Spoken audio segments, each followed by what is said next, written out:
ఈ లోకమే నీ కోసమే చేశాడుగా దేవుడే, తన కోసమే బ్రతకాలని నీకుందిగా ఈ ఊపిరి.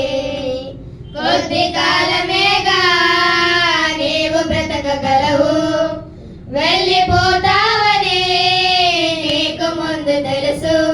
మరి ఎందుకు ఎందుకు ఎందుకు ఎందుకు భూమి మీద ఏదేదో చేద్దామని.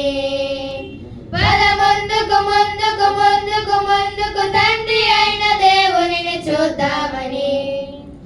ఈ లోకమే నీ కోసమే చేశాడుగా దేవుడే, తన కోసమే బ్రతకాలని నీకుందిగా ఈ ఊపిరి.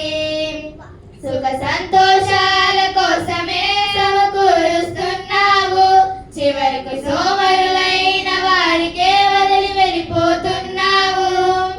సంపాదించినదంతా వదిలావిక్కడే, సత్క్రియలను చేసి ఆస్తిగా కూర్చాలక్కడే. ఆ దేవుని కొరకే ఊపిరి విడిచి వెళ్ళాలి ఇక్కడే.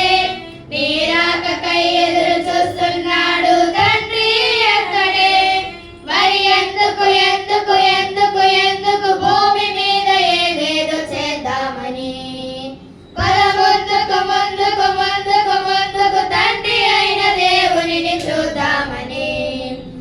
ఈ లోకమే నీ కోసమే చేశాడుగా దేవుడే, తన కోసమే బ్రతకాలని నీకుందిగా ఈ ఊపిరి.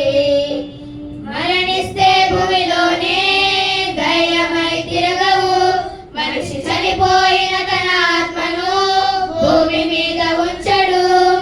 చేసిన కర్మకు అనుభవించాలి అక్కడే. ఎవరు ముందు వెళతారో తేదీ తెలియదే, ఆ దేవుని కొరకే